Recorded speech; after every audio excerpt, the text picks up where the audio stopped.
오늘 레위기 5장 말씀을 통해서 말씀을 깨닫는 지혜와 응답받는 기도의 은총이 우리가 넘치게 될 줄로 믿습니다.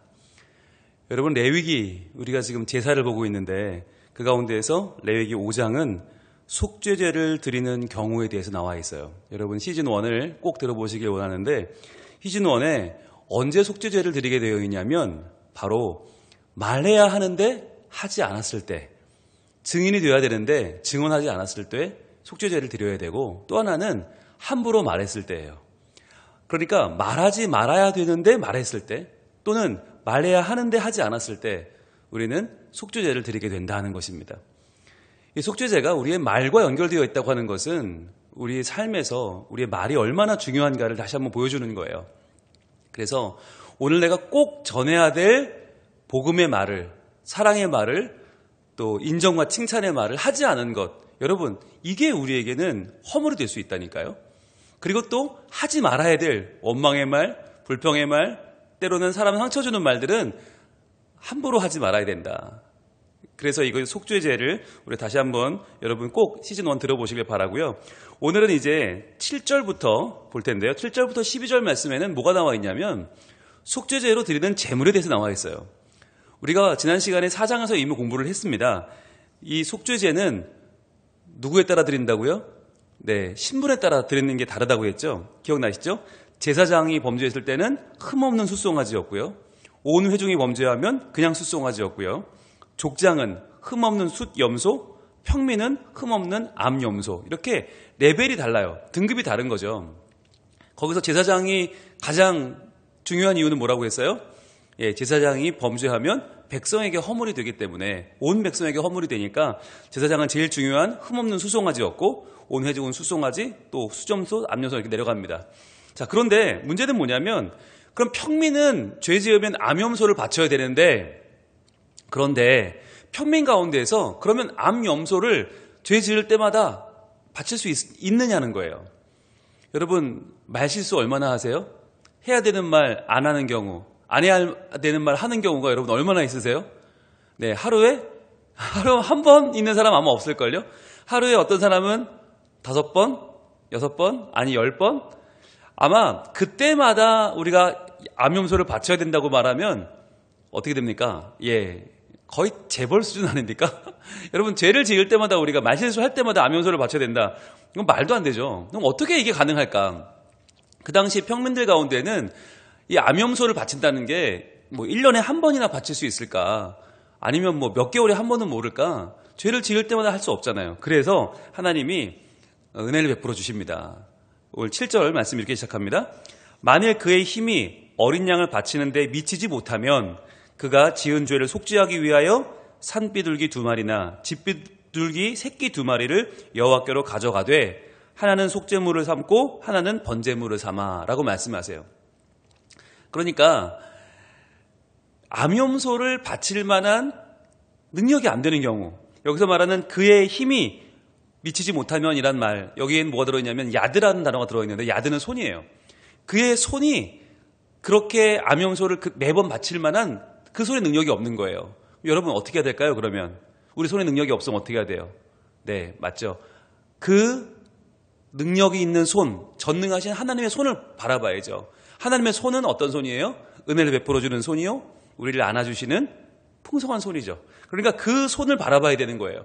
내가 범죄했는데 암염소를 바칠 능력이 없어요. 포기할 것이 아니라 하나님의 은혜를 바라보면 되는데, 하나님의 은혜에 뭐라고 말씀하세요?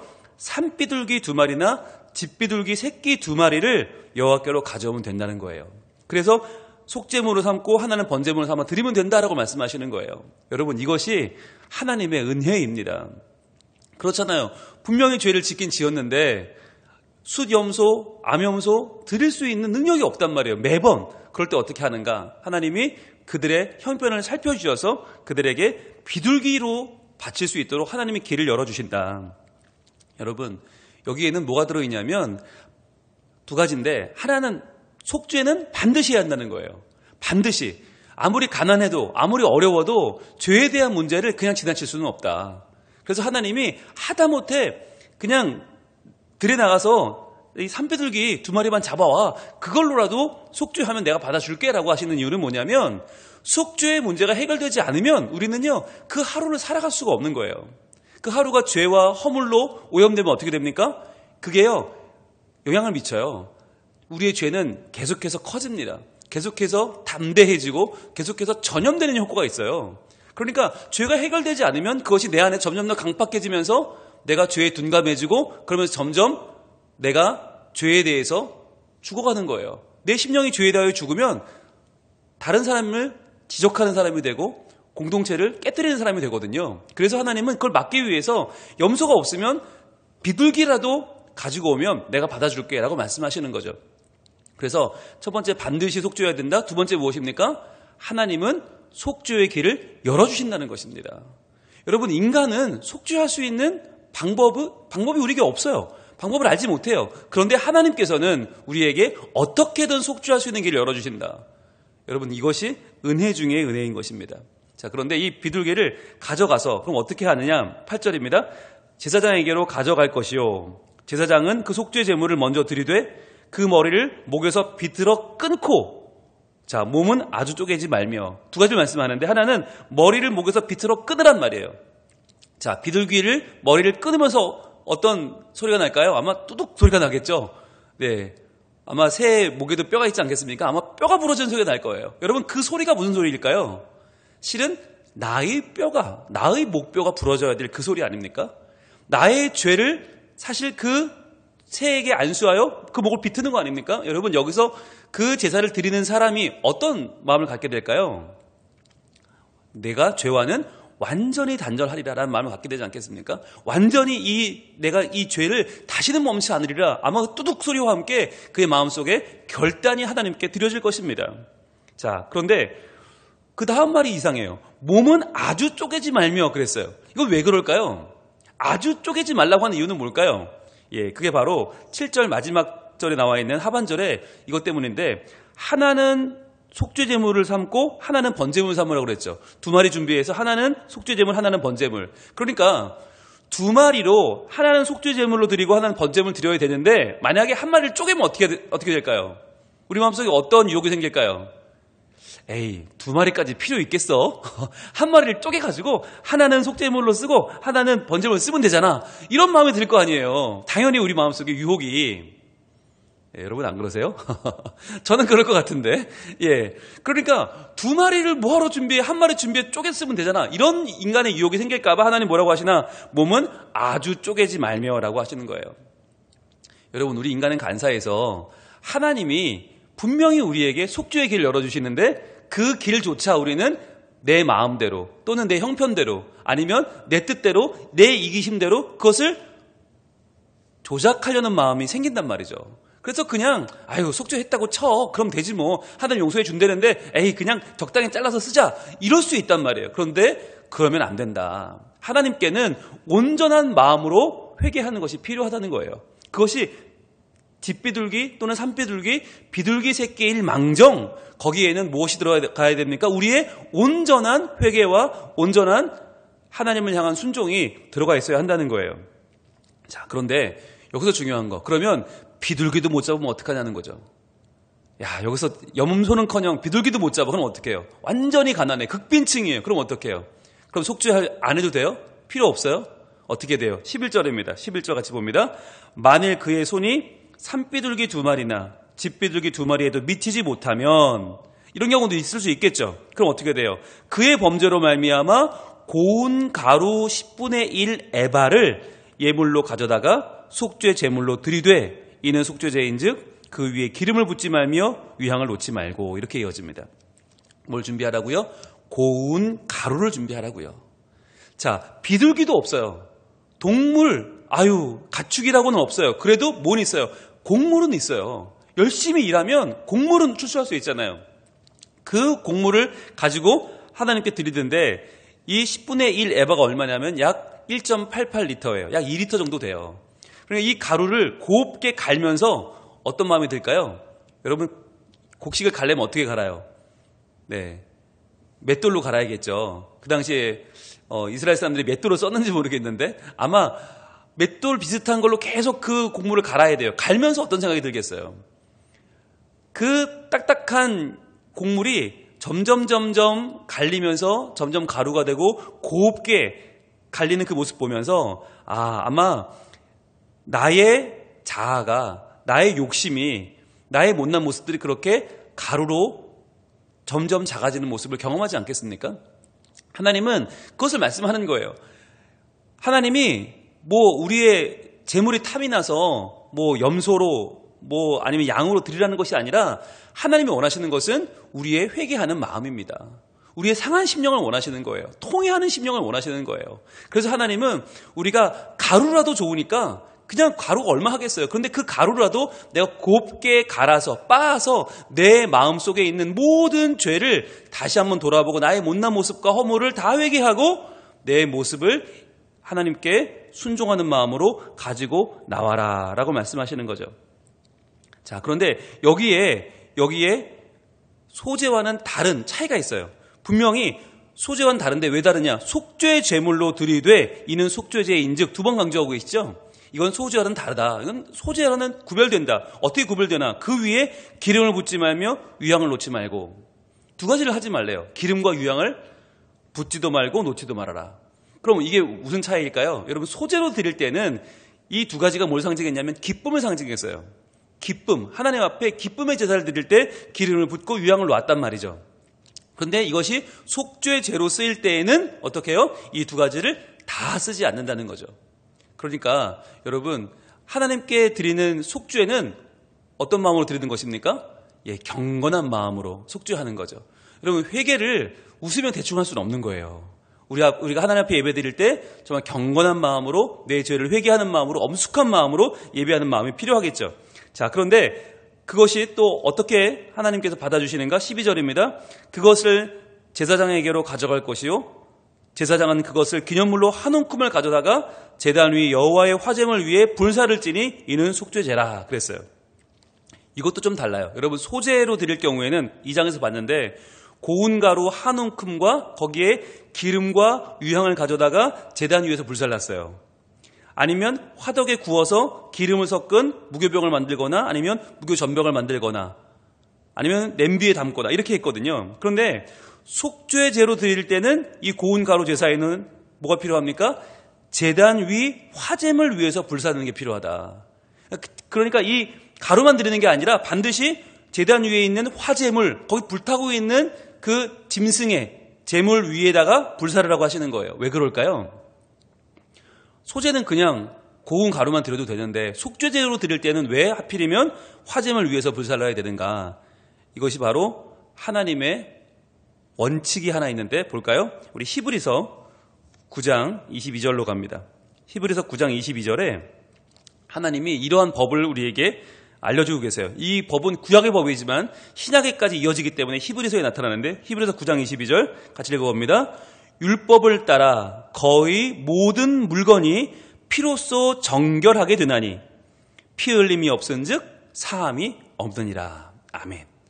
네, 피로써 정결하게 된다는 거예요. 그래서 피 흘림이 없으면 사함도 없다. 이게 하나님의 법이에요. 그러니까 그냥 소제가 기쁨으로 드리는 예배일 때는 고운 가루만 드려도 되지만 그러나 속죄의 의미를 담으면 뭐가 필요해요? 피 흘림이 필요한 거예요. 근데 가루에는 피 흘림이 없어요. 그럼 어떻게 하나? 피를 흘린 화제물 위에서 불사르라는 거죠.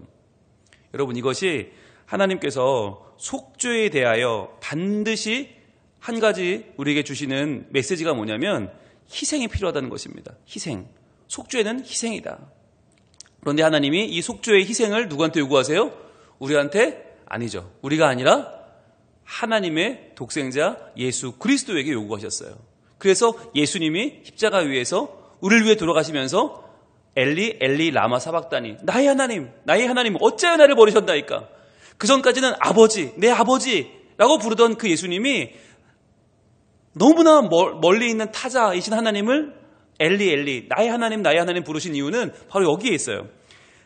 피 흘림이 있어야 사함이 되는데 그 피 흘림의 제사를 하나님이 우리가 아닌 독생자 예수님에게 요구하셨다는 것이죠. 그래서 예수님의 이 땅에 오심, 그리고 그분을 위하여 우리를 위하여 죽으심은 바로 이 속죄 죄에 맞닿아 있다라고 하는 것이에요. 우리가 가루가 되어서 정말 곱게 빠진 가루처럼 하나님 앞에 온전히 순종하면서 하나님을 바라보며 나가는 게 필요한데 그것만으로는 안 된다는 거예요. 그것만으로는 안 되고 반드시 예수 그리스도의 십자가의 공로가 필요하다. 그것이 바로 화재 위에서 불살라 드리는 이 가루 제사가 속죄제가 된다는 의미입니다. 그래서 우리가 참 좋아하는 말씀이죠. 마태복음 26장 28절 예수님께서 마지막으로 최후의 만찬을 베푸시면서 제자들에게 하셨던 그 말씀을 우리가 다시 한번 기억해 볼 필요가 있어요. 자, 예수님의 말씀 마태복음 26장 28절 시작. 이것은 죄 사함을 얻게 하려고 많은 사람을 위하여 흘리는 바 나의 피 곧 언약의 피니라. 아멘. 나의 피 곧 언약의 피를 흘려주셨어요. 이 언약이 뭐예요? 바로 이 피를 믿고 이 피를 의지하는 자마다 반드시 죄 용서함을 받는다는 언약이에요. 속죄의 죄의 언약을 예수님이 우리에게 주신 거예요. 그래서 이제 이 피를 믿는 자는 반드시 죄 용서함 받고 하나님 나라의 백성이 될 것이다 라고 하는 거죠. 그래서 이제 우리는 죄로 인하여 망하는 백성이 아니고 죄로 인하여 죽고 죄로 인하여 끝나는 백성이 아니고 죄를 뛰어넘어 하나님 나라에서 하나님과 함께 교제하며 그분을 찬양하며 노래하는 그의 백성으로 살 것이다 라고 하는 하나님의 은혜의 언약을 주시는 바로 그 증거가 이 피인 것입니다. 여러분, 이 피가요 그냥 흘려진 게 아니에요. 이것은 죄사함을 얻게 하려고 많은 사람을 위하여 흘리는 바라고 하셨어요. 많은 사람을 위해서. 그러니까 여러분, 이것은요 나만 사함받으면 되는 게 아니에요. 우리만 사함받으면 되는 게 아니에요. 더욱 많은 사람들이 이 피 공로로 하나님 앞에 속죄를 받아야만 하는 것입니다. 그래서 우리가 이 연말에 무엇을 아쉬워해야 되는가, 한 해를 보내면서 무엇을 아쉬워할까, 다른 돈 많이 못 번 거, 투자 잘 못한 거, 내가 해야 될 일 못한 거, 여러분 아쉬움이 많겠지만 제일 중요한 게 뭐겠어요? 바로 이 예수의 피를 증거했는가 하는 것이에요. 내가 나를 살리는 나의 모든 죄를 속해 주시는 이 주님의 피, 이 언약의 피, 이 속죄의 은혜를 내가 얼마나 누렸는가, 얼마나 그 은혜로 살았는가, 또 얼마나 그 은혜를 전했는가. 여러분, 이것을 우리가 이 연말에 다시 한번 떠올려 보면서 하나님 앞에 내 모든 죄를 속해 주신 예수님, 그 은혜를 감사함으로 나가길 원합니다. 그리고 그 은혜를 우리가 한 번 더 증거하기를 원합니다. 그래서 우리가 배웠잖아요. 속죄제는 언제 드리는다고요? 해야 될 말을 안 했을 때, 전해야 될 것을 전하지 않았을 때, 증언해야 할 것을 증언하지 않았을 때 드리는 이 제사가 속죄제라고 했잖아요. 그러니까 우리가 이 해가 가기 전에 제물만 드릴 것이 아니라 반드시 우리의 변화된 모습을 하나님께 올려드리기를 원합니다. 여러분, 가장 훌륭한 속죄제는 우리의 변화된 삶인 줄 믿습니다.